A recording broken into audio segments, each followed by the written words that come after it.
Welcome to another episode of the Taming Hindrances podcast. My name's Phil, the host and creator of the podcast. And today's topic, as I usually start off with, the topic of the episode is mind. Last episode we talked about body. This episode we're going to talk about mind. And I want to take a couple different perspectives here. And actually perspective is one of the topics because we've talked about that before, all the way back in episode 10.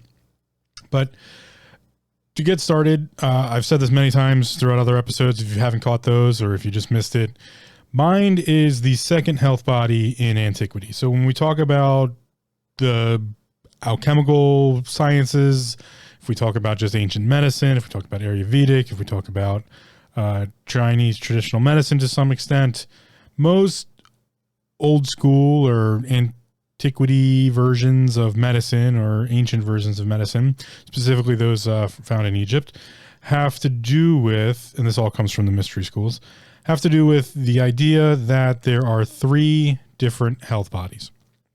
Those three different health bodies are the physical form in which you live in, the vehicle of the soul, if you want to talk about Iamblichus, or, just the body, which we talked about last episode. And that's the physical form. It's the thing we walk around in. It's part of materium, the world we, touch, feel, smell, all those things that happen. And then there's the mind, and we're going to talk about that this episode. And then next episode, we'll talk about the other or the spiritual or whatever you want to call it. There's been all sorts of different names for it. But before I get into mind, which is what this episode is about, I want to talk about the vocabulary here.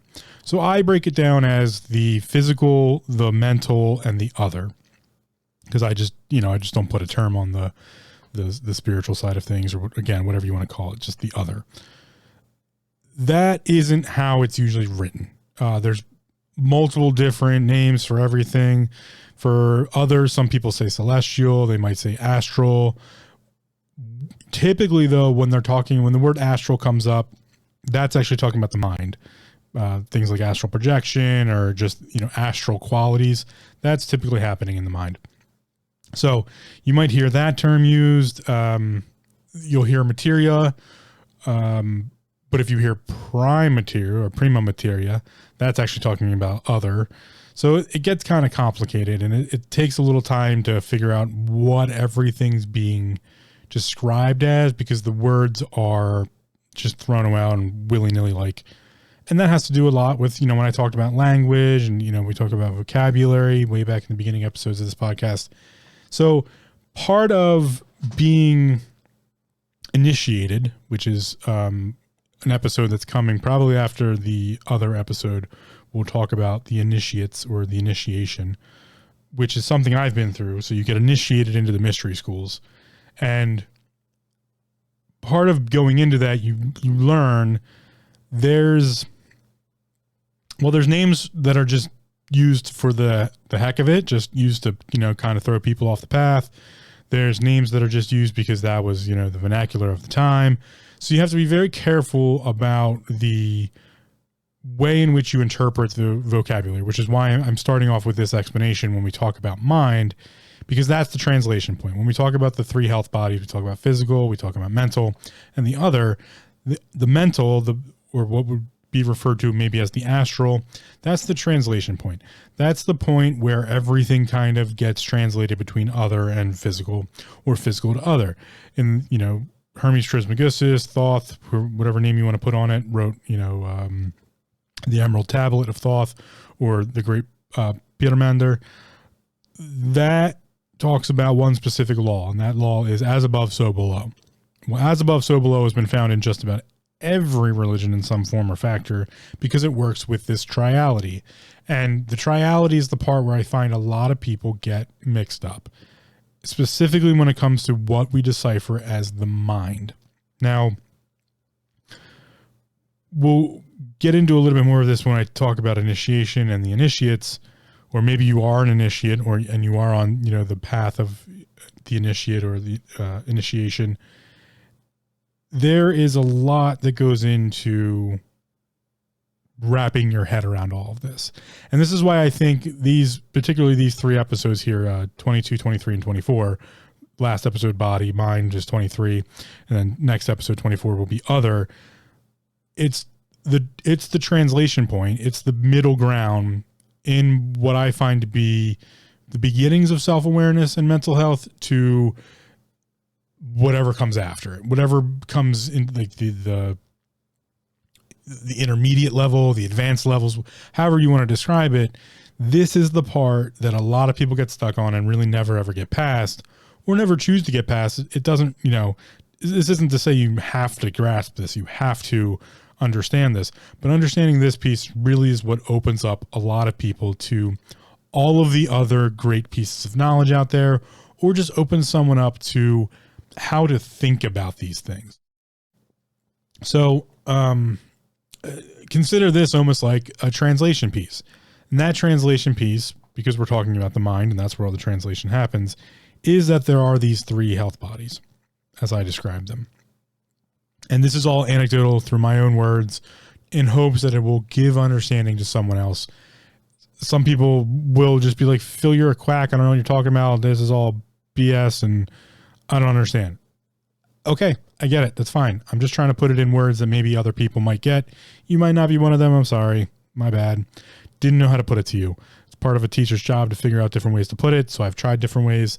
And this is just kind of the culmination of all of that. So when we speak about mind, we're talking about the number 2. And we're talking about the translation point between the number 1, which is other. Most people will put a title on it of some sort. I'm just not going to, but it's called other, but spiritual, God, whatever you want to call it. And then 3, and 3 is physical. Those are the triadities. 1, other, 2, mind, 3, physical. Well, why does that matter? Because there's a 4th, and that 4th is the second coming of 2, or the second iteration of 2, because everything has to go as above, so below. So if 1's at the top, if we make a diagram here, we're going to put 1 at the top, we're going to put 2 at the bottom, and then to your left-hand side, 1 at the top, 3 at the bottom, to your left-hand side of 2, and to your right-hand side of 4. So 1, if we're going counterclockwise, 1, 2, 3, 4. We do it this way because if we look at some of the ancient texts, and specifically those of the Kabbalistic rites, we find there's an ineffable word. And the ineffable word is supposed to be a representation of other. It is the name for other, and if we've lost it to time, we don't know how to pronounce it, but because everything in Kabbalistic terms gets translated through numbers, because every one of the Hebrew letters has a number corresponding to it, we get Yad, He, Vau, He. And I'm not pronouncing this correctly because I don't know the correct pronunciation, and I don't think anybody knows the correct pronunciation, so I just pronounce them phonetically, how you would read them phonetically and how they're spelled. Yod, Y-O-D, that's 1. Representation of other. He, H-E, that's the representation of the mind. Vau, V-A-U, that's the representation of the physical. And then again, another He, H-E, that's the representation of 4 because it's the second He. So we have to multiply it. It becomes 2 times 2 because there's 2 of them now, 4. Why does this matter?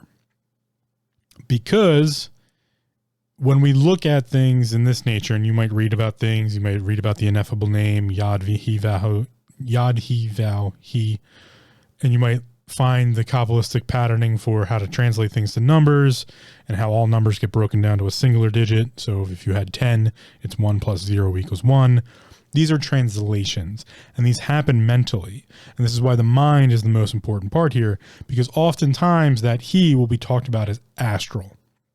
And when we think about the word astral, we think about, oh, okay, like astral bodies, like, the sun and the rest of the solar system and other galaxies and, black holes and that, stars, other astral objects. That's not the representation here. Astral, number 2, is actually a representation of the mind. So when we have Yad, He, Vau, it's other, mind, body. Remember, it goes counterclockwise. So 1, 2, 3, 4 counterclockwise.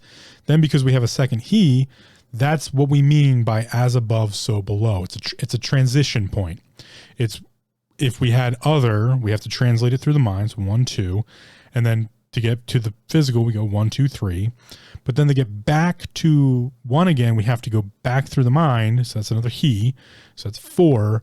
But because it's transitional, 4 becomes 1 in the next sequence. This is super complicated and it doesn't make a lot of sense. But if you ever read Papoose and talking about the Tarot, just about any writer who writes about the Kabbalistic order or the Kabbalistic understandings, or just to even understand Kabbalah in general, you'll need to understand that there's these representations and everything gets a number. And why does that matter for the mind when we're talking about mental health and self-awareness? It's a very big point to make that the mind is represented as the transition point and also the translation point, and is the point of return and extension for understanding both other and physical, because they are separate from the mind here. We don't talk about in Kabbalah or in alchemy or any one of these other, systems, even in Stoicism, really, when we talk about mental faculties or things that happen mentally, they're separate from the body. People want to say Stoicism is this understanding of oneself and to be stoic and to have control over one's mind and body. It's a separation. It's to understand that the body and the mind are separate, not to control them. It's that the mind controls the body, not the other way around. But the body refers to the mind. It must translate through the mind. So that's to say that someone who allows their anger to get control over them will lose control over their body, will be animalistic. That's one of the major points made in Stoicism. It's a major point made in Zen. It's a major point made in, I believe, I was going to throw Jainism out there, but because they deal with karma and dharma and reincarnation, it gets a little funky. But we'll use Zen and Stoicism because they're complementary of each other when we talk about these things. They talk about the differentiation of the animal mind and what's considered the evolved mind, or what would be known as the human mind. There's a separation of that control. The mind controls the body. When the mind loses control of the body is now allowed to react however it wants. And that happens with, remember, last episode we talked about body and how the endocrine system with all your hormones and all that stuff works, in the nervous system. If you piss the body off by poking it repeatedly or shocking it or causing pain to it, it's going to get mad. By mad, we just mean it's going to start an adrenal cortex response because it doesn't want to feel pain, so it needs to increase adrenaline. By doing so, it's going to increase cortisol, which is stress hormone, and that cortisol level is going to cause inflammation, and that inflammation is going to swell the body, and that's going to piss off a bunch of nerve endings because they're going to be like, why? I don't want to, you're pinching me and I'm not having this. What do we need to do to get out of this situation? Because the body just wants to survive. That's what it's doing. As I talked about in the body episode, I liken the body to a coral reef. It's a bunch of organisms and bacteria. It's a bunch of things all living in complementary systems to each other. Without one piece, the whole thing would break down. If your heart stops beating, you die because nothing in the system will get blood, and that by that factor, it won't get oxygen and it can't do ATP production and things can't keep moving and surviving. So when we lose control of the body now controls the mind. And that's really the major point. It's not so much to have control over mind and body. It's the control of the mind over the body. Because you don't lose control of, I guess that's a poor way of putting it. Let's try a different method to make it a little bit simpler. You don't lose the connection between. That stays happening unless, you sever your spinal column, which is a whole different story. That would be a physical separation still. Okay, that's actually, we can go with that. So you don't lose the connection between the mind and body. You lose control over one or the other, and thus give control in respect either way. So if I have an emotional response in Stoicism or in Zen, we would actually be saying, instead of having your emotional response is a loss of control over the body. You're allowing your endocrine system, your nervous system, all of the systems of the body to make you react instead of interpreting that information and then reacting rationally or logically.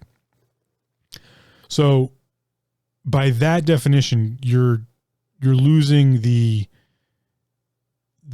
not losing the connection, you're just losing control over one or the other. And they're kind of in cahoots with each other. It's bisympathetic.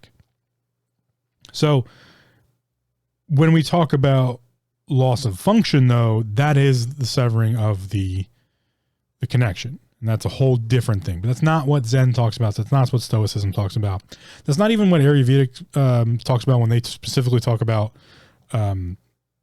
medicinal use of herbs and those types of things. If we go all the way back through history, humans, as we are today, through evolution, have been using mushrooms and peyote and tobacco and all these other different herbs and plants and things to create different mental states. That is a practice of not specifically severing the connection, but applying a break in between so that the mind can be freed from controlling the body. This is why the vocabulary here is kind of wishy-washy, but really important to understand because it's put different ways all the time. Like I said, number 2 in Kabbalah is represented as astral. Well, astral is really mind, but most people think, oh, that's other because that's, planets and stuff. That's why I bring all this up. But going back to the 1, 2, 3, 4, that whole transition back to 4 then becomes the next 1 in the sequence.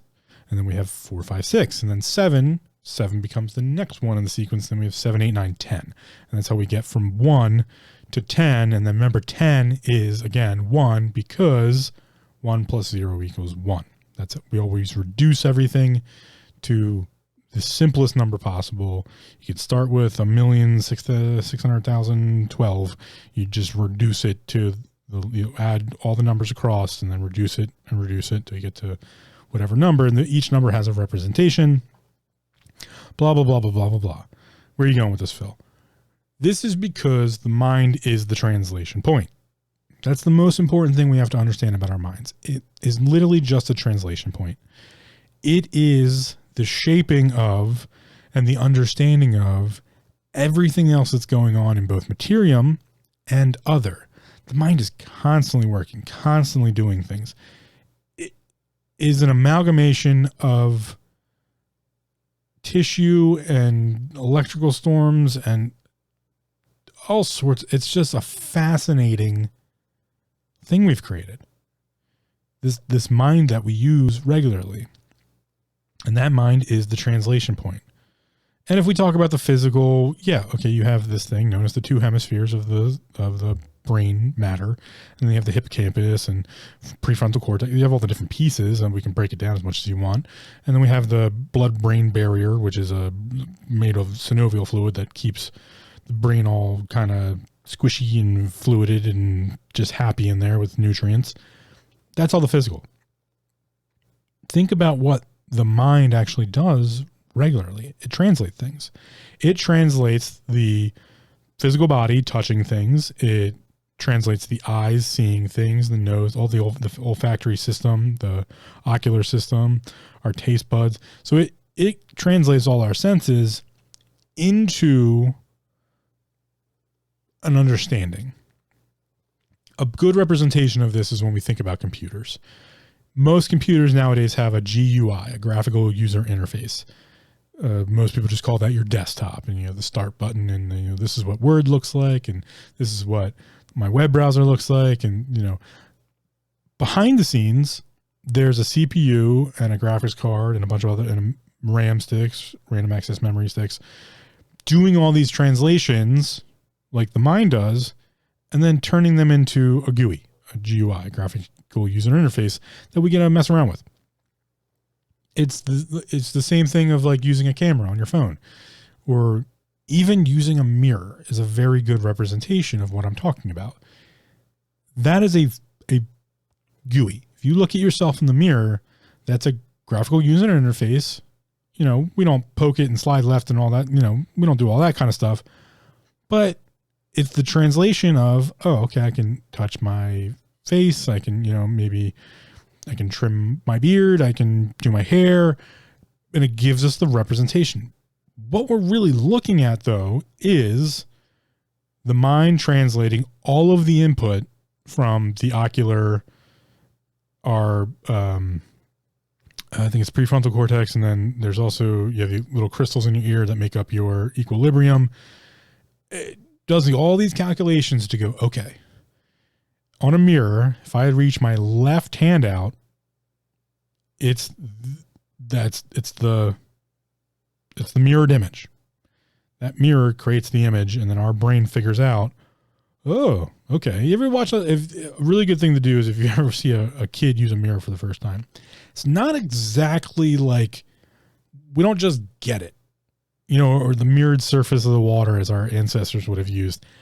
It takes a second there to be like, oh, okay, all right, we expect it to be one way, but it's backwards, but not really backwards.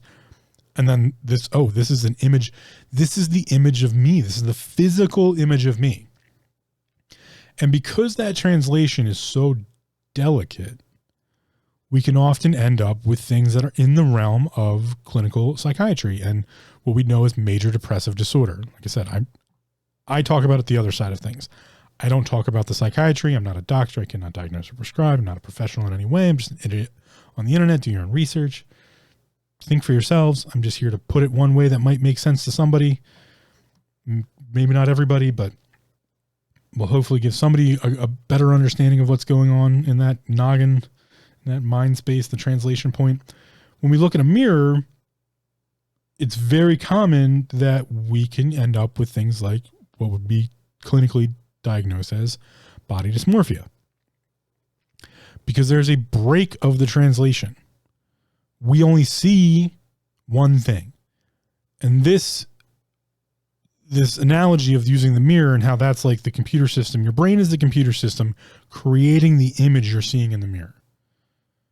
And we can dysmorph it. That's what body dysmorphia is. You can look at yourself and be like, I'm ugly, I'm fat, I'm going bald, I'm losing my hair, my eyes are disgusting, blah, blah. It's limitless what we can come up with when we come up with the translations. Whereas one person might say, oh, you look this way. Another person might say, oh, you look this way. That's because it's a translation. And that translation is specifically designed to work in the mind. It's taking in all sorts of other information and it's translating it. Because in order for you to feel like you're fat, you have to have a reference. Either once you were skinny and now you're heavier, or someone who's super skinny and you're not, or your family's this way and you look this other way. You have to have a reference point. This is what I talk about when I talk about duality. Two sides of the same coin. All duality is triality. Skinny and fat are the same side of a coin. It's an idea of weight in visual reference. We can use objectivity or subjectivity, and most people, when we're talking about looking at yourself in the mirror, are using subjectivity, not objectivity. We're not using any measurements. I'm not getting the tape measure out and measuring my waist and then, waiting 6 months and measuring it again and looking at the differentiation of the measurements. No, you're simply looking at like pinching your skin and I'm getting fat and to be honest, you can use this. And I'll get into that a little bit later about how we can start using tricks of the mind, of the translation. If we think about it the way, you got to think about it as a translation to make some things happen that we might want to happen. But before we get to that, let's just talk about some of the translation pieces that happen with mind and how we can take a little bit different of a perspective. We can use that idea of perspective to even start this conversation. And again, I talked about perspective back in episode 10. It's one of the things that is an amalgamation of subjectivity, of our translation. We get to decide it. Often, though, it's taken away from us, and we're led down or coerced into different perspectives. When in truth, we are the creators of our perspectives. You are the computer creating the graphical user interface. Be it from looking at a color and thinking it's periwinkle to looking at another color and thinking it's fuchsia. You decide that. You are the decision maker of the perspective. You are the decision maker of the graphical user interface, of the representation of what our ocular functions see, what our physical corpuscles touch and feel, what our olfactory system smells, what our taste buds like. We'll get into taste because that's a super important one to kind of get a reference of all this. But even in the function of memory, again, when we're talking about looking at ourselves in the mirror, you might remember yourself one way and are looking at something completely different, but your reference point might be that memory. And that memory might be completely inaccurate because every time you recall a memory in your mind, you actually just pull up an image of it. You're just making a copy of that image. And over time, that will degrade. Memory is an interesting thing to get into. It's too broad of not broad, but too specific of a topic, actually, with too much depth, I should say, to get into in just this one episode. But if you look at how memory function works, we're slowly finding out things about it. And as I said about in the body episode, we don't know everything. We don't know everything there is to know about the body yet. We don't know everything to know about the mind yet. We're constantly learning new things. But one of the things we have kind of figured out is memory recall typically requires us to make a copied image of that memory, be it auditorial, olfactory, which is smell, ocular, which is a visual image. And then by making the copy, we recall it. And every time we make a copy, it gets slightly more grainy, it gets slightly less sharp.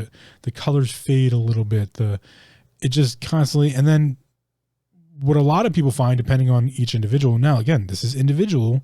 So again, think about perspective and how the mind works, translation piece. As we translate that copy over and over and over and over again, we might lose different pieces of it, but everybody else loses a different other piece. So if we gave people the same image, the same smell, the same taste, all of the things we can make memories of, each person might lose a different piece as they recall it over and over again. Somebody might not be a smell person, which is kind of atypical because a lot of memory is based on the olfactory system because of where it's located, right? Your nose is right in the front there by the prefrontal cortex, which is where memories start, and then we throw them in the back of the brain later. Again, we're still learning about all these things. But that idea of memory is the differentiation of translation. Some people like to translate things through their eyes. Some people like to translate it through olfactory. They like to transfer it through their nose or smell. Some people like to translate it through hearing, which is, maybe a verbal. So hearing the verbal statements. Some people translate through touch. So those are the typical people who tend to lose the copy quicker, because if it's through a touch sensation, they might recall everything else, but really it's just the sense touch that they're recalling. So a lot more things can have that similarity. Yeah, super complicated, really interesting topic that you can get really in depth with. I highly recommend, because a lot of people ask me oh, Phil, how do you remember all this stuff? I spent a lot of time studying how the human memory works, and then studying a lot about how my memory works, which was part of me learning about mind after I learned about body, to get better memory recall, to get better memory function, to start putting little pieces. Have you ever seen those boards with the pins in it and people pull the string and they wrap one string and then they attach it somewhere else, putting all those things together. That takes time to learn how your memory works and how you can better use memory recall functions and, different things that make that all more effective. But moving on, we have memory, we have emotion. Here's a huge one, emotion. Going back to Stoicism, going back to Zen, those are two practices in which we try to not eliminate emotion. I find a very big mistake made commonly in any Zen or Stoic practice is to eliminate emotion. We're not trying to eliminate emotions. We're trying to understand them. We're trying to use them. We're trying to get a better control over them. That's like saying, if we use the computer analogy, Zen and Stoicism and, a lot of meditation practices, to be honest, remember, meditation is just awareness of breath, but the thought processes that happen during meditation, which is where most meditation systems come from, those systems are often using mental practices, translation practices, to better understand or have a better control over emotion, not eliminate them. A Stoic only appears stoic. It's just an appearance. Their mind is racing usually. Someone who likes to be stoic by nature, I'm someone who just generally is stoic by nature. My mind is going it's just going crazy. Just there's all sorts of processes happening. My face, though, and my body language, nothing's happening. So I'm just relaxed, generally, chill, no issues. That's the differentiation. A lot of people are like, oh, or Zen. I tend to be more Zen than I am stoic. I just don't react.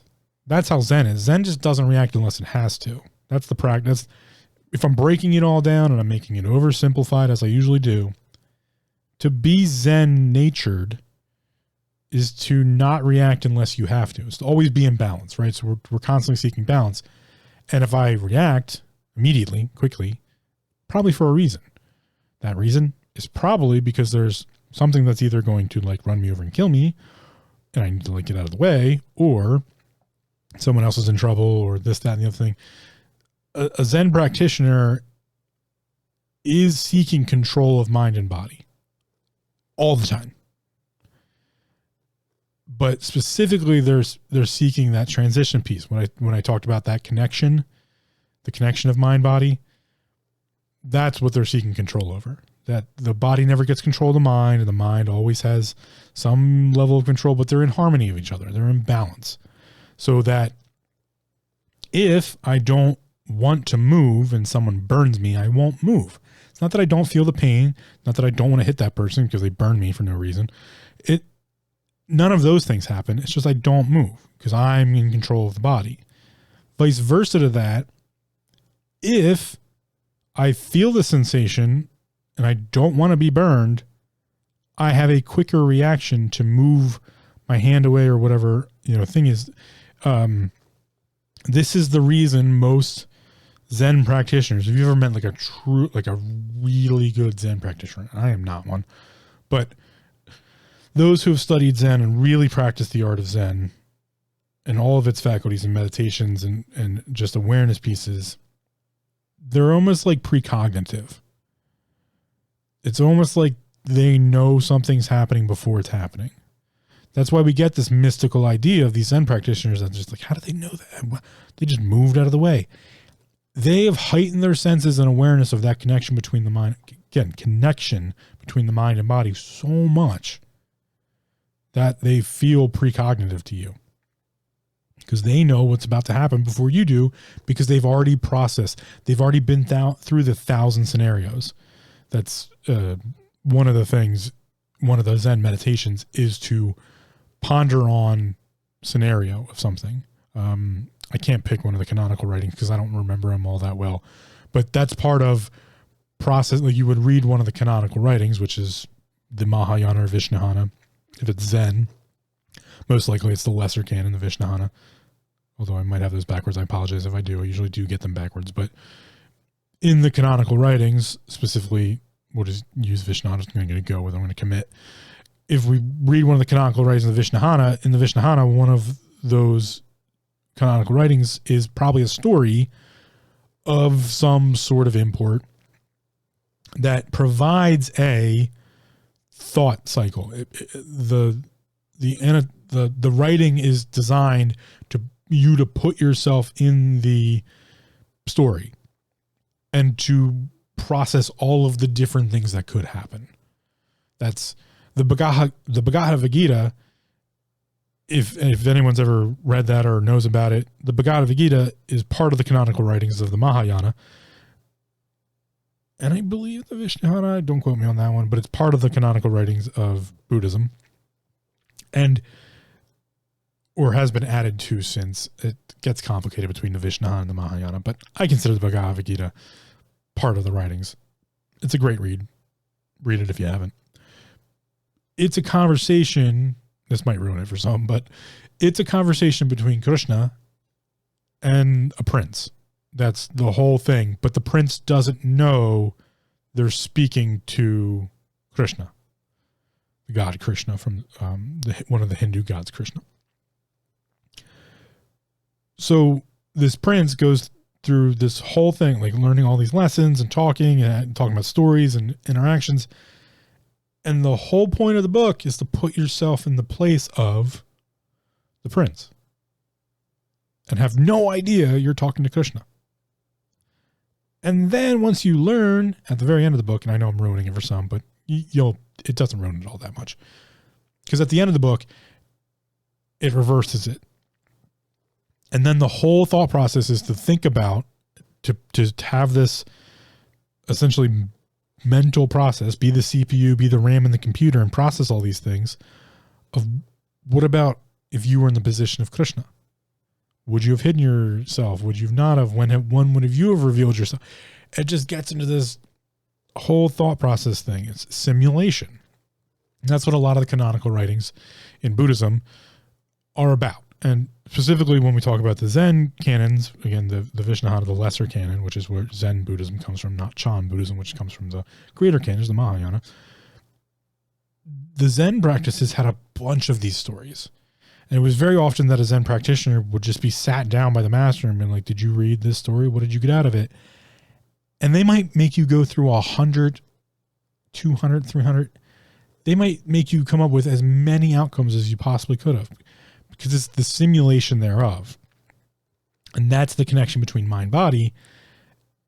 It's the what we find to be like that feeling that someone's precognitive. They just knew this was going to happen, or they reacted before anything even happened. It's because they've spent hours upon hours upon hours simulating things happening.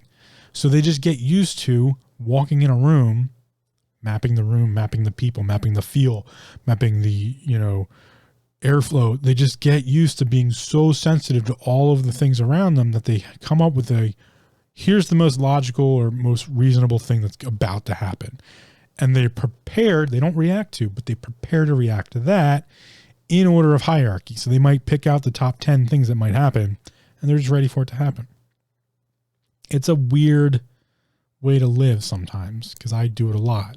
Because that's how I was taught in my martial training. That was part of training mind, was just the act of watching someone do a martial arts form or watching a fight. It's different for a martialist and sometimes different for a martial artist. Maybe they haven't realized this yet, but there's a reason you do these things. You watch others practice, you watch others train. And then specifically when you're teaching, this might give away one huge secret everyone's going to get pissed off me about. The reason in martial arts it's very important to become a teacher in the end, when you become a black belt, that teaching is to understand simulation. It's great if you can master how your body learns. That's every belt from white all the way up to black. That first black belt you receive is all about mastering yourself, how your body moves, how your mind works. It's all about self-awareness and mastery over that connection between mind and body. After that, every sequence of belt after that has nothing to do with that anymore. It has everything to do with learning about other people, how their bodies move, how they react, what they might do. That is the differentiation that I think a lot of people miss. And that is one massive differentiation. Again, I'm a martialist, not a martial artist. In martialism, all war begins as a mental exercise. And we see a lot of things as war. There are different levels of war to a martialist. But most all war, actually really, I could probably blatantly say just all war starts as a mental exercise. And that mental exercise typically starts off with what's going on and who's involved. Okay. Here's what's at my disposal. What's at their disposal? what's the most logical 10 things they might do? What's the most reasonable 10 things might do? How can I shape those things to get a better advantage? And that's the game. It just starts the game of chess, starts the game of shogi, starts the game of, pick one of the Go. If you've never looked up Go, it's a very intense game when it comes to mental exercise. It starts this process. And it's all a mental exercise. It's just a mental simulation. And that's what the canonical writings of Zen do. It's what the meditations of Stoicism does, or the teachings of Stoicism, to have control of that mind-body connection. Not have control over emotion just to eliminate it. No. Because if I eliminate all of my emotion, I can't sympathize or understand someone with emotion. That's the differentiation. I think a lot of people forget that, or never learn it, unfortunately. So let's continue on in our exploration here of that analogy of the mirror and how we can use that for better understanding our mind. We've talked about emotion. Let's just pick a random word here. It's not so random. Meaning. I said that for a reason. Meaning is a translation. It's a decision, really. Decisions here also on my list. And then there's reason and logic, and they kind of all go together. So reason and logic define meaning, right? We use reason and logic to come up with meanings for things, but also there's decision, and we have to decide on the meaning of something, or what did they really mean by that? Or what was that, what was that little scoff they made? Or we have to decide how we take things. That's part of perspective. We have to decide the connotation that we assign to things. That all happens in the mind. So if we don't have a strong understanding of how we typically go about those things, or what effects are being applied to our mind, we can't really have a strong self-awareness or a strong understanding or control over our mental health, because that translation can go very badly. It can go awry very easily. It could go awry just because you're on your last, stretch. Or you're on your last straw, whatever you want to call it. You've just had enough. And maybe you're not aware of that. You don't know what your limits are. So one of the things I talk about understanding the mind is, what are the limits of your mind? Have you explored them? Do you know what they are? Do you understand what they feel like? Do you understand what pushes you to one boundary or another? Oftentimes, there's a lot of people out there telling them, like, oh, just be happy and, learn to be happy and have a, greatness. I kind of say, fuck all that, because it's bad advice. To me, it's bad advice.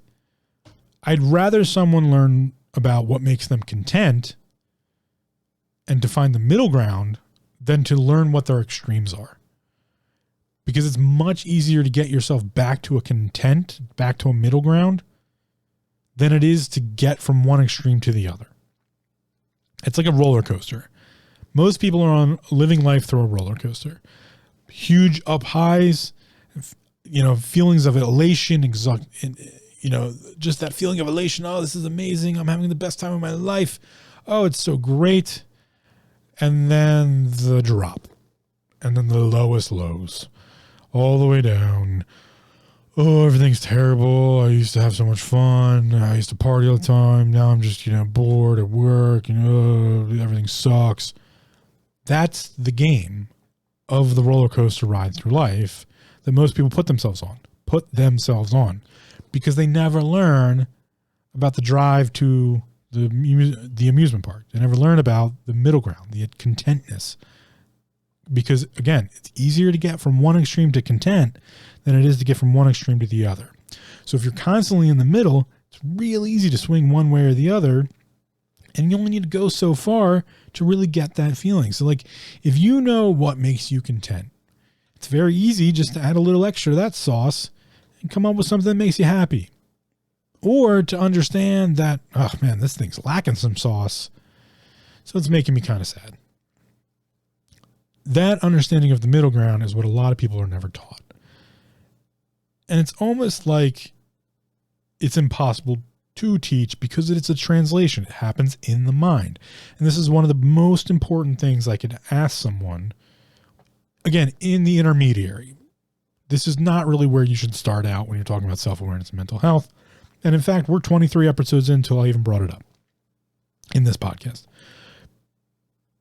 When we understand the content nature of the mind, of our minds, we have a very good perspective on everything else that's happening around us. In order for a Zen practitioner to get Zen, they must understand what Zen is. Zen is a feeling of content. Zen goes a little bit farther in that idea, and they deep dive into contentness, and they call it emptiness. And this is my own understanding of Zen, and some people would argue me on it, but I like to bring these things into a light that everyone can use. And I feel like everyone can grasp this idea. To be Zen, or to be quote unquote empty, is to have possibility, but also the choice to not be possible. It's the control over, does this make me sad? Does this make me happy? Do I want to allow this to make me happy? Do I want to allow this to make me sad? It's an understanding, it's a translation of both topics because they are separate, they are different. Once we think about them deeply, we understand there is a differentiation between allowing something to make you happy and understanding if something makes you happy.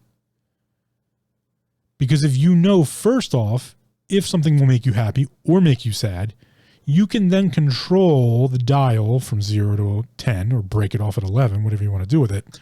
You can understand the control over that dial now.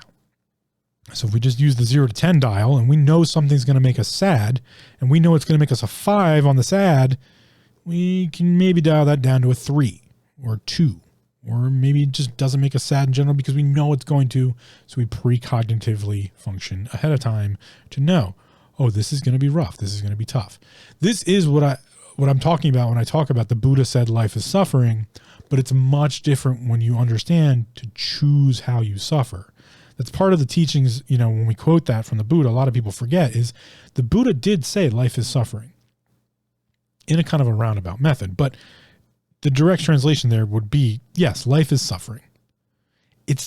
There's all of the teachings of the Buddha tell us at the very end, kind of like the story with Krishna and the prince, the Bhagavad Gita, that conversation.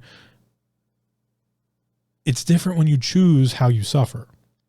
It's different if you choose to suffer. Because if I know I got to go work for 16 hours, a distinct thing that's happened in my life, maybe not in yours, but if you know you have to go to work and you're not feeling great, you don't want to go, it's going to be boring, it's going to suck, but you prepare for that in the beginning by being like, all right, well, I'm going to get a good night's sleep and I'm going to wake up a little early so I can get some coffee in me. Maybe I need some caffeine.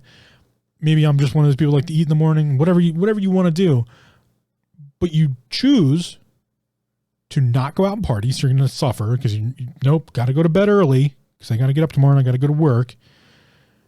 And I know it's going to be a long day. Maybe it's around the holidays and it's just going to suck because it's going to be super busy or whatever, whatever we want to put this story. We're writing our own canonical writing. We're writing our own anecdotal story to think about. I got to go to work tomorrow. I know that's going to happen.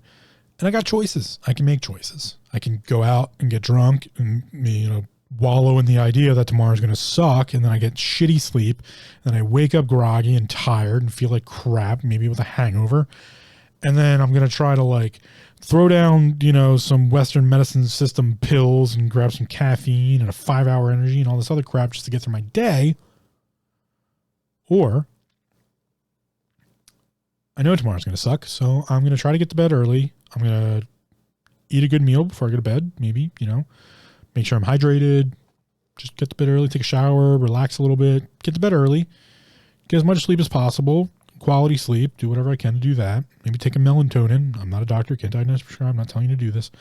Maybe take some melatonin, get to bed. Try to wake up a little early so, I don't have to worry about being late. Traffic, I don't have to worry about that. Just give myself a little extra time.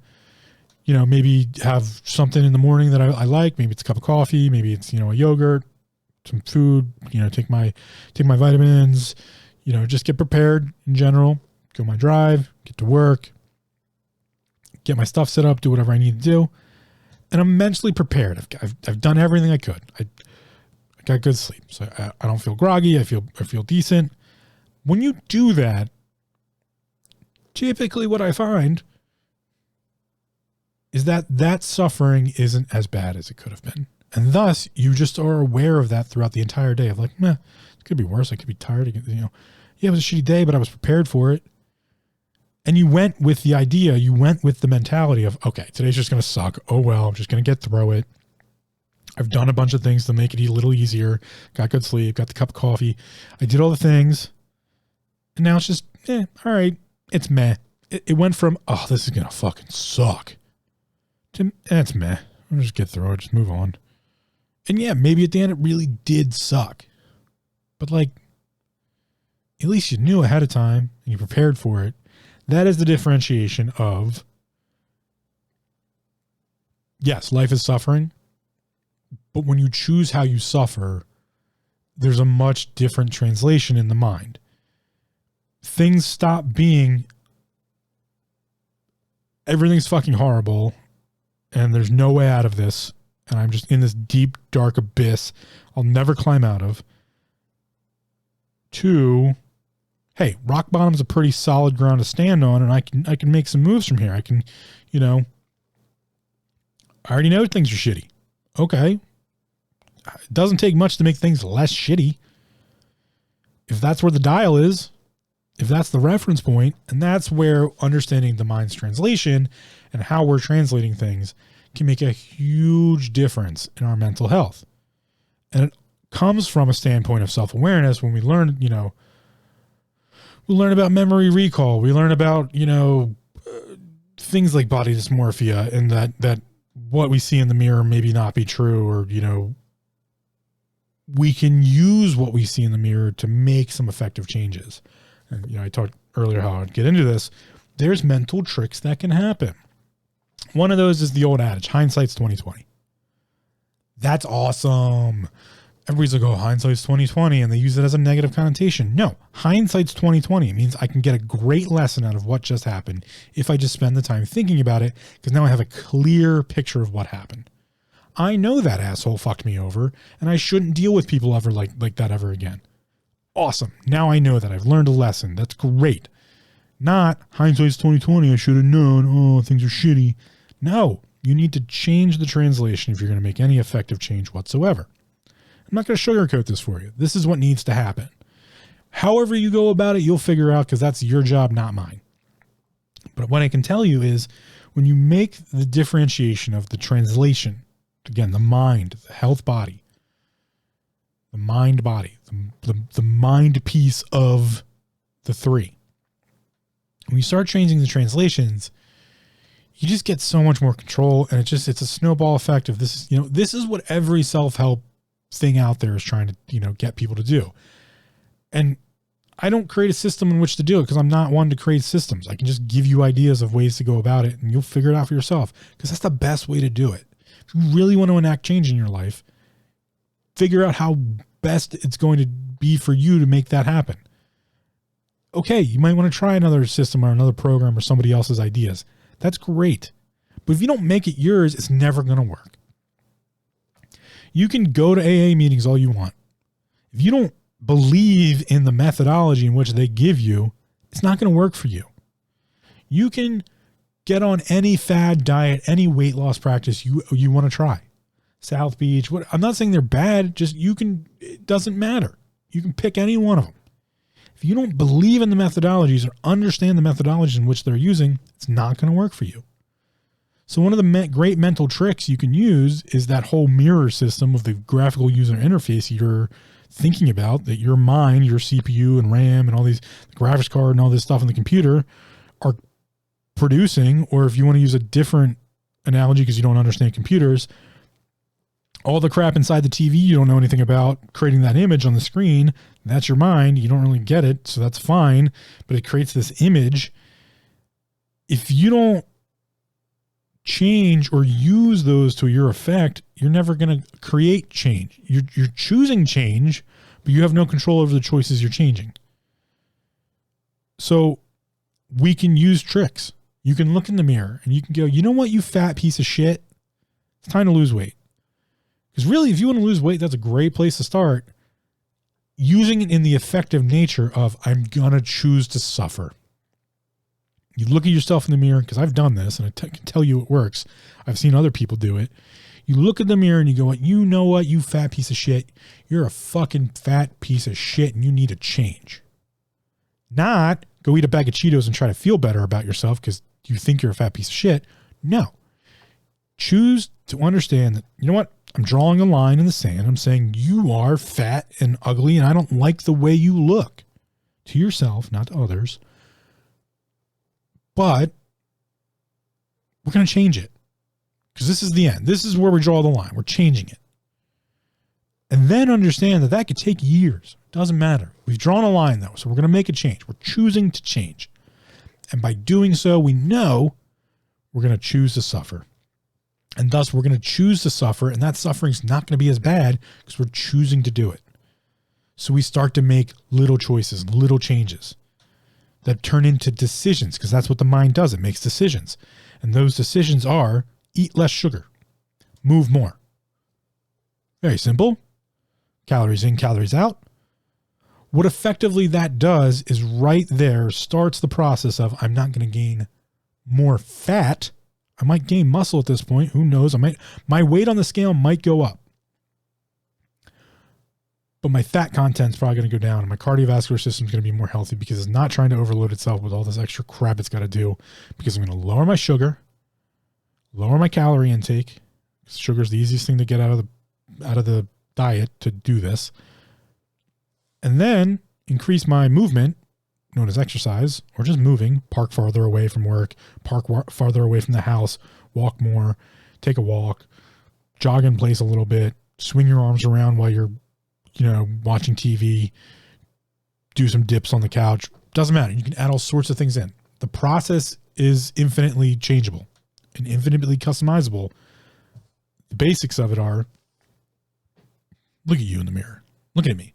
I'm looking at me, not you, because I don't judge you. That's not my job. You, judging yourself, makes the translation between what you see in the mirror and what you want to accomplish. And then uses that mirror image as the new reference point. Oh, I don't like this about myself. Okay. Baseline. Boom. Don't like that piece. I don't like the way I react to things. I don't like my anxiety. I don't like the way I feel when I'm around others. I don't like being stuck in bed every day. I don't like whatever it is. I just use weight loss because it's something I've been through, and that's one of the ones I choose to pull out because it's easy for me to talk about. But whatever that piece is that you don't like, you then get to choose to change it. And that's where the translation starts, right there. Now you choose how you suffer because you know you're going to change it. It's going to suck. It's going to be hard. It takes anywhere from, I forget what it is. I think it's 90 days to 253 days to change a habit, but it might only take 30 days to create one. So the mind is weird that way. But we're going to choose to change the translation. We're going to choose to better understand our mind. And that's when things start to be, again, remember, from a martialist perspective, how my mind might, or a martialist's mind might go about it is, this is waging of war. I'm going to wage war against my weight, my physical, unhealthy weight.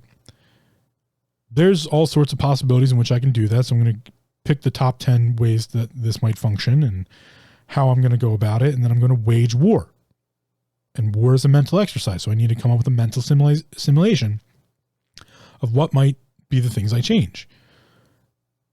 And that can be, again, any number of different things for any number of different scenarios, because that's what the mind is so amazing at doing, are these ideas of simulation.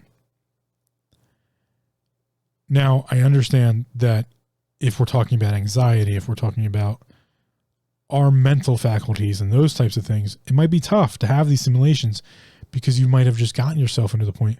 But that's where you have to just kind of be like, you know what? Boom. I'm going to try the simulations.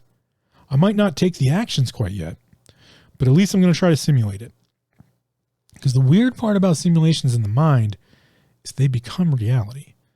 This is everything anyone's ever been taught about The Secret or manifestation. Look, I know I shouldn't knock on them, but a lot of it's bullshit because they don't quite understand how it works. But it works for some people, so I can't really knock it that much because people do get great things out of it. But the idea of manifestation and those types of things are having simulations of the mind. You're creating a simulation. By putting that dream car on the cork board and looking at it every day and stacks of money and pictures of, you know, all these things that you want, you're simulating that idea that you will have that. And then your mind is actually filling in all the pieces that you're just not thinking about. Because our minds do this all the time. Our minds are filling in information all the time. We can see this in just the idea of how our minds translate our ocular inputs. Our ocular inputs come into the eyes. So when I'm talking about ocular sight, we see things, and I'm just talking about humans, just how our physiological work of how this all works.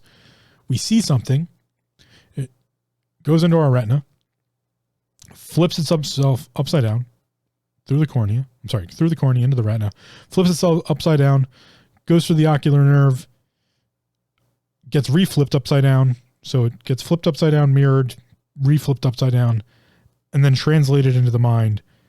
But there's a whole piece we don't see. Our peripheral vision is a snapshot that's added to that.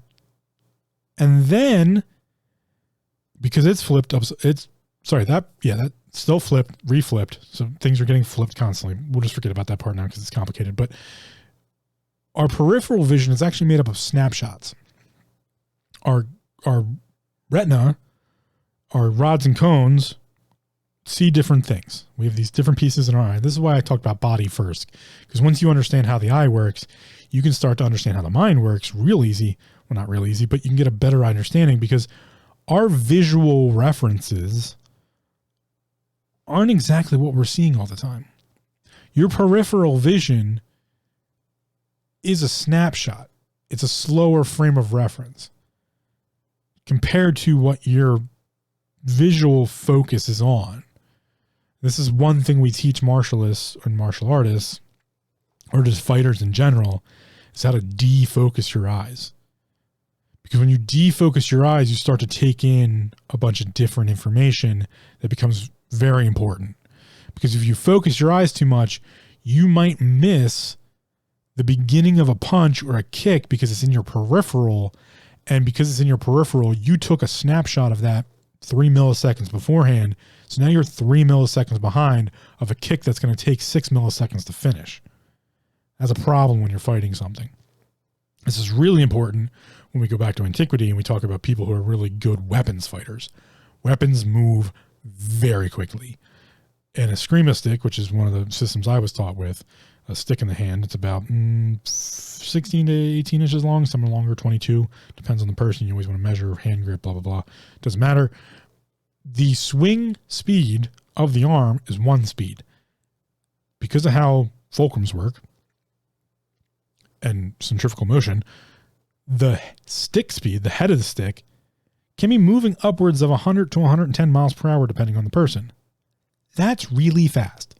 Think about baseball. Professional baseball, a baseball thrown by a professional pitcher can reach speeds on average of 95 to 96 miles per hour. That's crazy fast. But yet, they pick it up, they see it, they hit the ball. But it's not so much that they're focusing completely. You know, they always say, eye on the ball, eyes on the ball. When we look at it, how our visual cortexes work and how our visual representations work, learning how to unfocus the eyes gives us a better representation of what's actually going on. It gives us a better understanding of locale and ratios of like, okay, I use fighting as an example because I trained fighters and I know that more than most things. if I defocus my eyes, I can see their shoulders. I can level their shoulders and I can draw a line. And then if one shoulder drops, I know it might be moving some way. Or I can also see their hips at the same time, because if their hips shift one way or the other, it can change if it's a kick, if that punch is going to have more power behind it than I expect. All sorts of different things change. And it just happens a little bit that I just unfocus my eyes just a little bit so that my periphery now has to pick up more information quicker. Because if I focus in on one specific thing, I'm going to lose all the other detail. That's how our minds translate our ocular cortex. That's just one sense. Then we can add in pressure changes, because that's how we feel things, is our corpuscles feel the differentiation of pressure. And actually there's some interesting research out there about how we have the bioelectric field that's around the body and how atomical structures can't actually touch. So like you pinching your fingers together, your fingers don't actually ever touch each other because there's a thin little layer in between them of quote unquote bioelectric energy that keeps them from, the atomical structures actually touching each other. You can go look into that. It's fascinating. Again, it's all translations. It's all these simulations and these processes happening in the mind over and over and over again. And that's just on the physical side of things. There's a whole other not seen, what we consider the other. We don't ever really pay attention to. This is where the highest level of a fighter comes from. Fighters who are like really good fighters, or I'll make it even simpler than that, because I know I talk about fighting and not everybody's into that.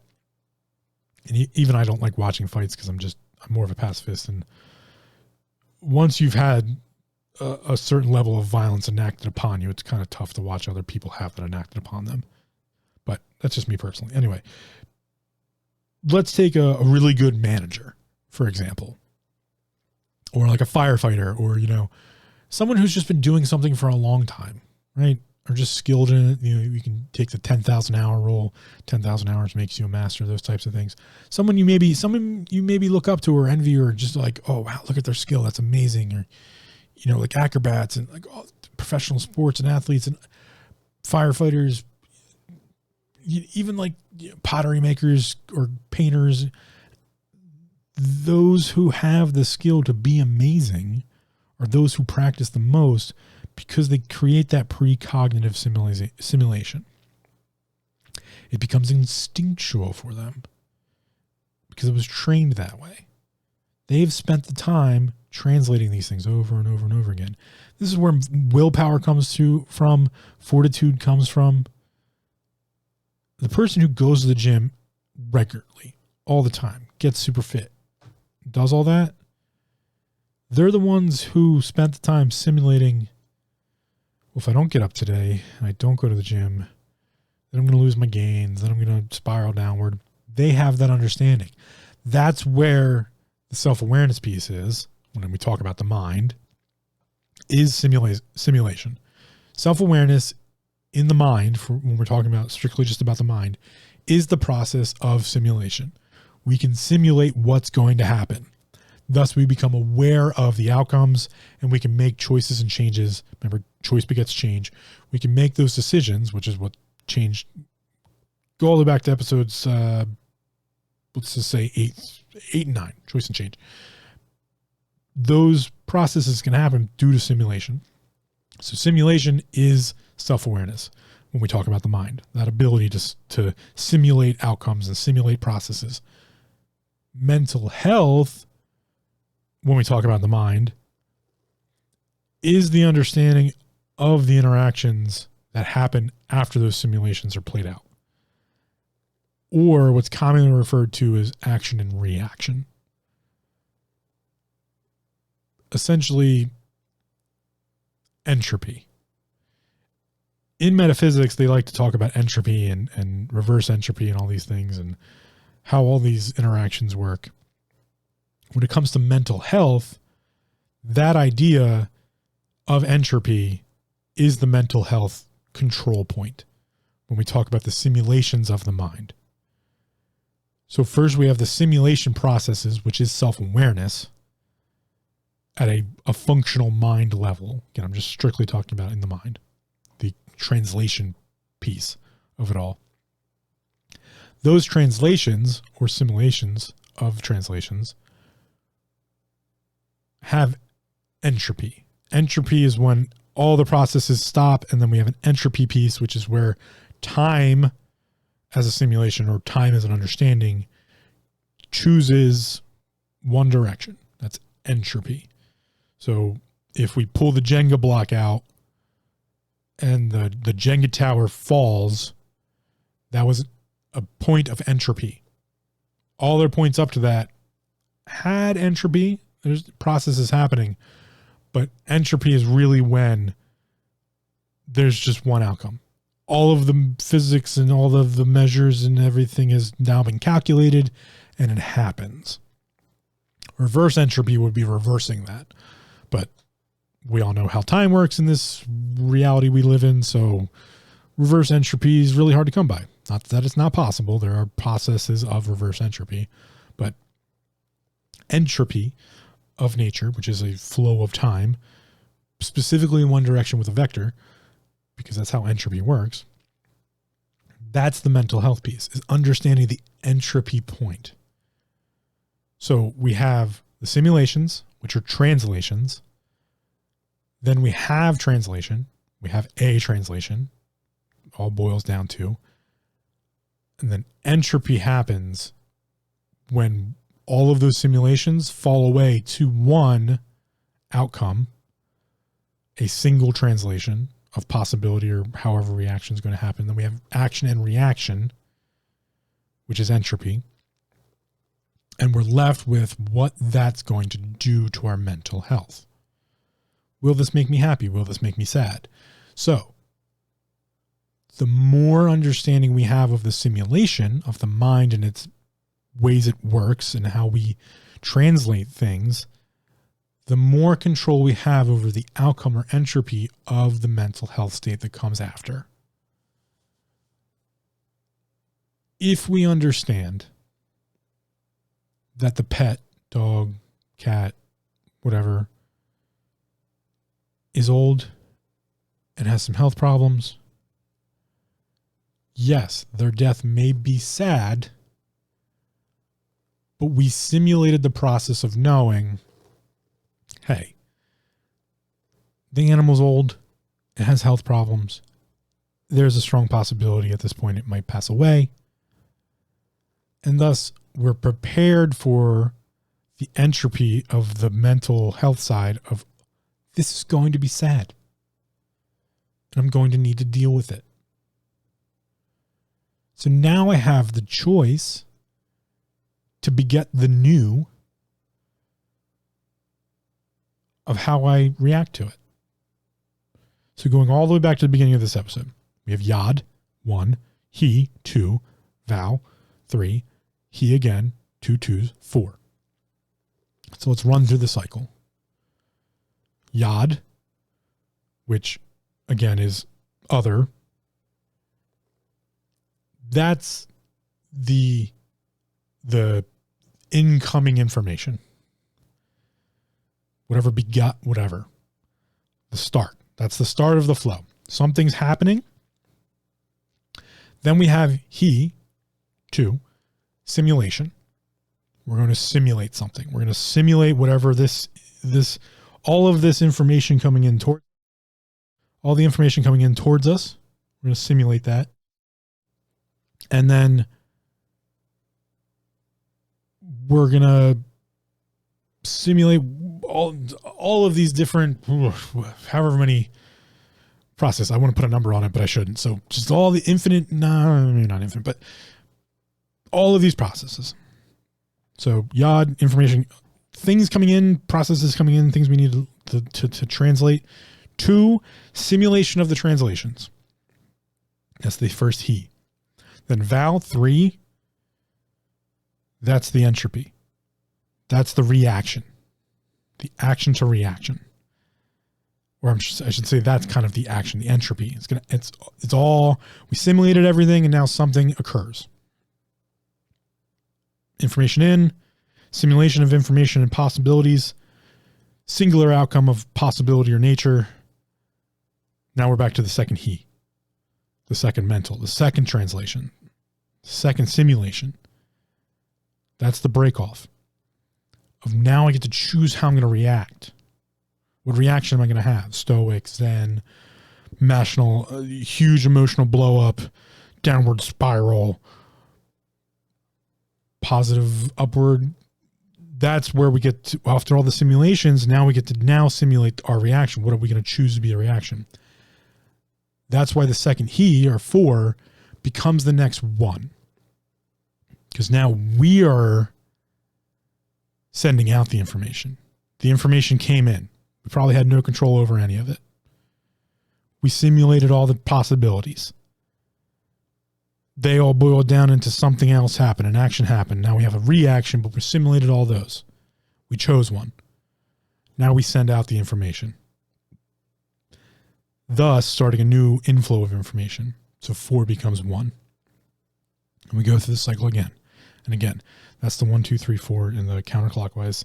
That's why I brought up in the beginning of this episode the ineffable name, Yod, He, Val, He, just saying them phonetically, and how that is the process and why it's important to understand all of those different things. And we can use tools. There's plenty of tools we can use to even think about these things. That's why I talk about astrology and tarot and runes, or any of the mancies. Tarot is a cartomancy. Mancies are divination pieces. But there's tools for this. There's psychology. There's counseling. There's all sorts of tools out there. Self-help videos, self-help books. Maybe this podcast, I don't know, like talking to a friend, getting advice, reading about subjects. There's all of these different tools that help us better translate things, better understand things, have better control of reaction, have better control of what happens after entropy, or the direction in which entropy might go, which is another interesting world. That's the whole world of quantum physics. By the way, we've known everything there is to know about quantum physics since like the 1930s. They haven't really figured out much more since. So not exactly like some big to do. Okay. Like give up on the quantum physics bullshit. I'm sorry. That's a soapbox. I'm going to get off of it.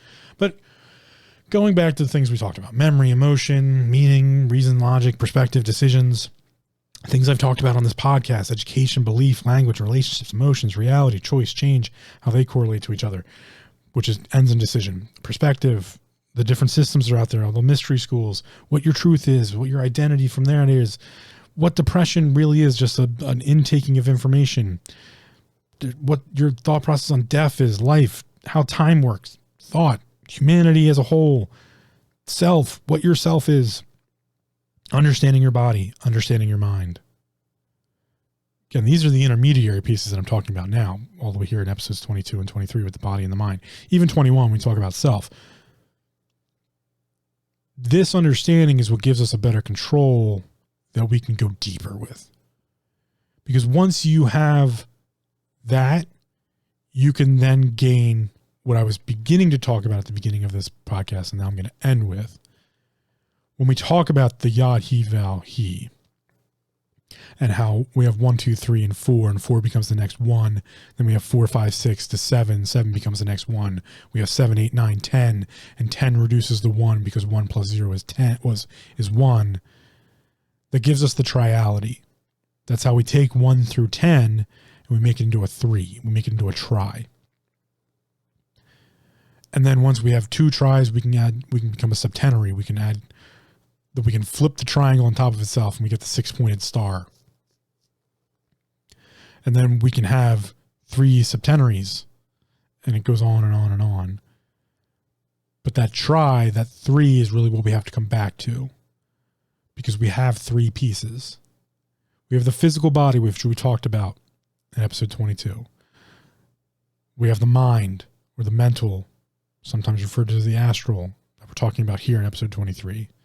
And then in episode 24, we'll talk about the other, or spiritual, or whatever name you want to get into it with it. And those 3 pieces each have 3 pieces. Because when we talk about translation, we can talk about the translation of the other to the physical, the other to the mind, or the other to the other. But it's all translational, has to happen through mind. That's why we call it astral. So the other can have astral, it can have physical, it can have other. Just like the mind can have astral, which is mind. Mind can talk to mind. It can translate to the mind. Conversation is a translation between two minds. It can also be the other. It can be the talk of, or the understanding or the simulation of the other, of simply thinking about greater things. Or the physical of just walking around in everyday life and interacting physically with materium. And thus, as above, so below, the physical can have quality of mind, can have quality of other, or simply just be physical. This is what we get into when we talk about these crazy stories anecdotally in the martial arts world of people putting chopsticks through tables, people breaking bricks with their finger. That's correlation of other, but it was translated through mind and the mind-body connection. And then you get into the mind-other. So we have a 3 of a 3. And that's 9. That is the hardest thing from the beginner to the intermediary for anyone to grasp. Is when we have to learn that there are 3 pieces to the 3, and all of them can have different paths to each other, so that you can have a 7, which is a 1, referencing a 2, which is the correlation from the first one, and it just goes on, and it becomes a huge string of things that gets very complicated, and people like to wax poetically on. I wax poetically on. And in some cases, we lose meaning because we try to translate things differently. We try to translate things incorrectly to get a correct answer. And again, you can just mix it up as much as you want, really. And metaphysics does that, and philosophy does that, and teachings in antiquity do that. The canonical writings of any religion do that. The canonical writings of any philosophical viewpoint do that. Is it on purpose? Who knows? I can tell you from the standpoint of the initiates, which we'll get into after we talk about other, or the initiation, yes, the mystery schools have done that. That was their goal. That is why we are where we are today. We don't know. And anyone who says we do is wrong, from my viewpoint. We don't know what the mysteries are. We don't know what the infallible name is.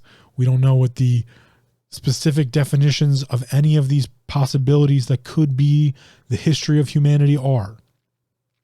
We don't know what the teachings of the Atlanteans or the Luminarians or any of these other processes were, because we have lost them, because we are human, and what we do is we hide things.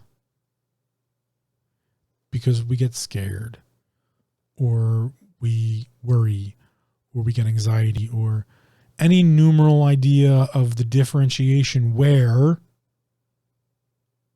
the translation between the body and the mind broke and we lost the connection, is where you'll find the teachings of history have been hidden or been incorrectly deciphered for a reason. And it's a shame. It really is. It's a shame that in today's society, we don't understand our minds because, well, we were never meant to. No one sat us down to have this conversation or to make us think about these things. And in fact, we pushed all of the processes in which this would happen to the fringes. To learn to be a Stoic, to learn to be Zen-minded,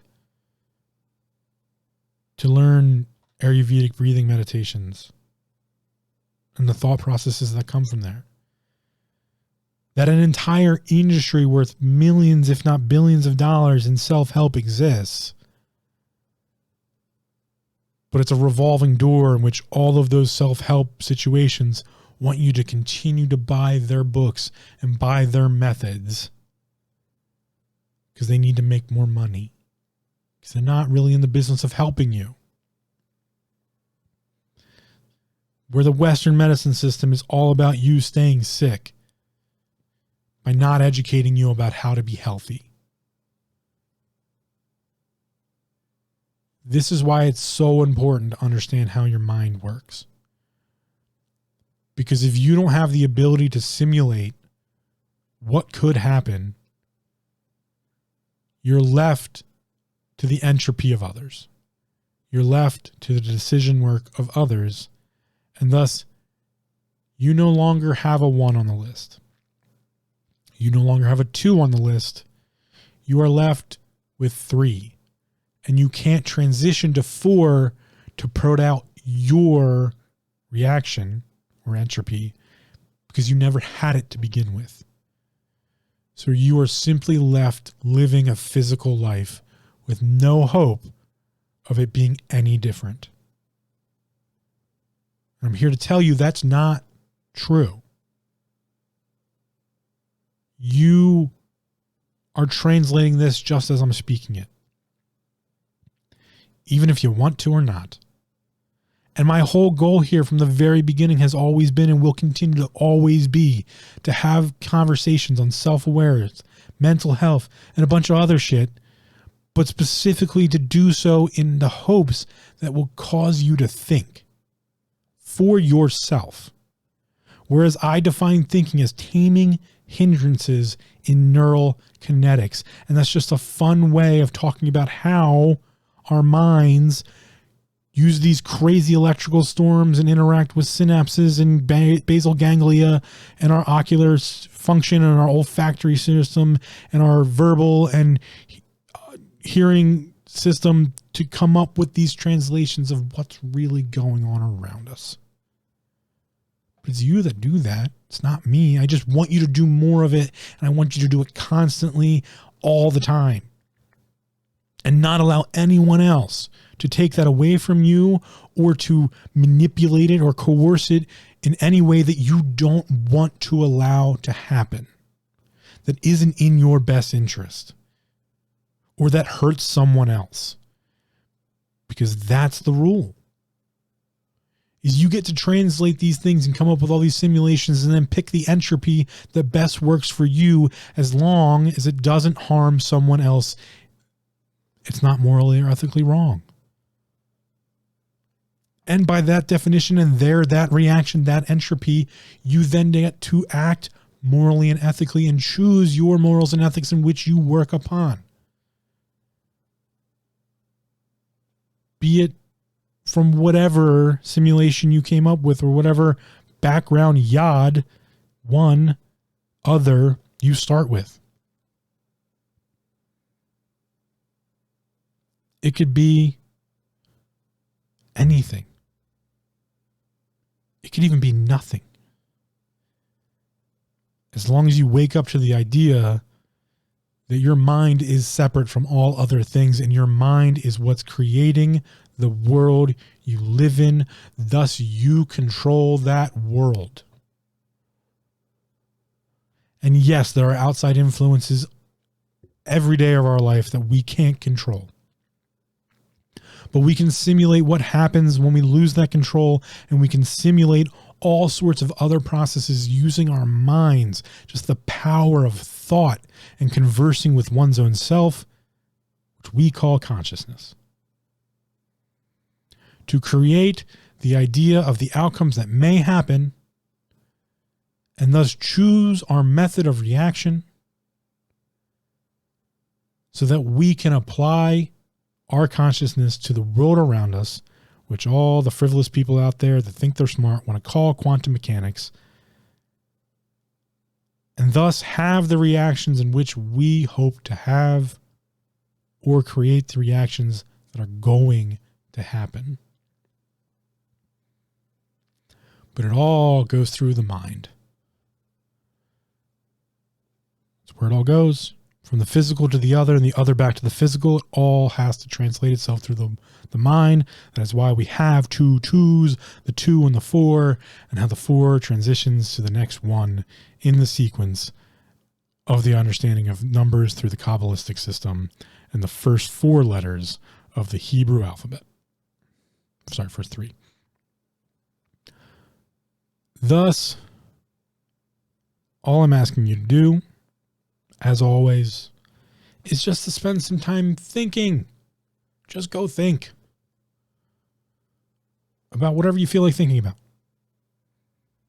And then think about those thoughts. And then go deeper and deeper and deeper and deeper and deeper. It's never ending. But you get to control it. Ultimately, I'm here to sell you, in the very end, my self-help piece that I can maybe give you is once you start to really look into all these things, you get to control it. You can talk about how someone's introverted, and you can talk about someone who's extroverted, or maybe even those rare individuals who are ambiverted. It doesn't fucking matter anymore because it's their choice. It's their choice. As long as they understand. But they don't understand because someone else called them that. I call myself an introvert. I choose to be introverted. I prefer to spend time alone.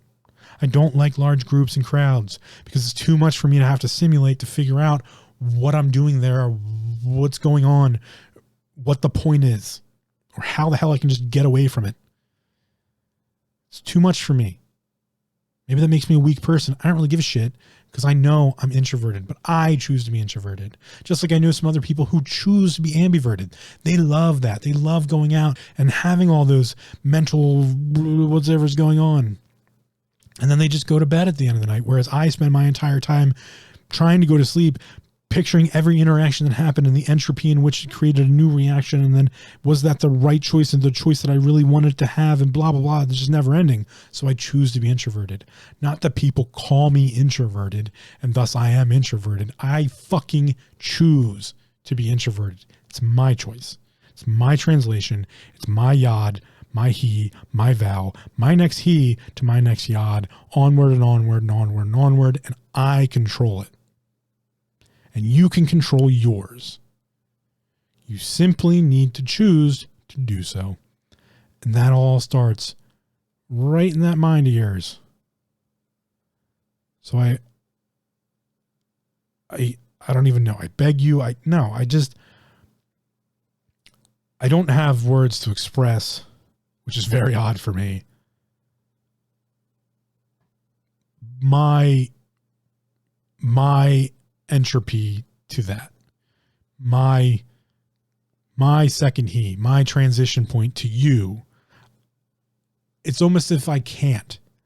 I feel like this is a moment of realization that when I talk about depression and how depression is so uniquely who you are, it is your way of seeing the world. This is that point where I can't understand your depression. Thus, I can't give you the verbiage to tell you that you can control it. I can't do that for you. Just like you can't do that for someone else because it's your depression. It's your way of seeing the world. It's your mind. And the possessive doesn't even do it justice. This is the truest understanding of consciousness I could ever come up with and may ever come up with. This might be the it. This might be as far as I can go with it. So please do something with it. Go think. Go tame some hindrances in neurokinetics. And I'll see you on the next one when we talk about other. That's episode 24. And then episode 25 is probably going to be when we talk about the initiation and the initiate schools. And I'll go from there and we'll see where this thing takes us because who knows at this point. But I really don't have much else for this episode. So thank you as always. I appreciate you listening. Hopefully it was of benefit to you in some way or got you to think or who knows at this point. Please go check us out at taminghindrances.com.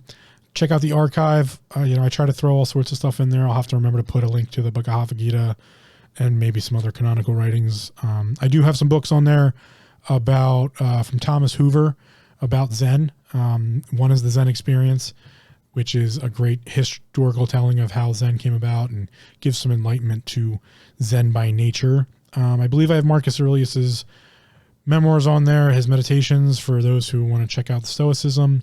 But just, look farther than Marcus Aurelius because that one's a given on the list. But Greek Stoicism, which teaches Greek retroduction, I might have to throw a link in there. Or, you know what? I'll even throw it out there on the archive, again, at taminghindrances.com. check out Douglas Adams and the Hitchhiker's Guide to the Galaxy, because there's a lot of interesting stuff in there. And it's an interesting method when you learn that he came up with all that after he got really, really high in a field and was staring up at the universe and was thinking, man, there should be a guide to how to hitchhike yourself through the universe. And he came up with some really great stories from that. That was his translation. Take care.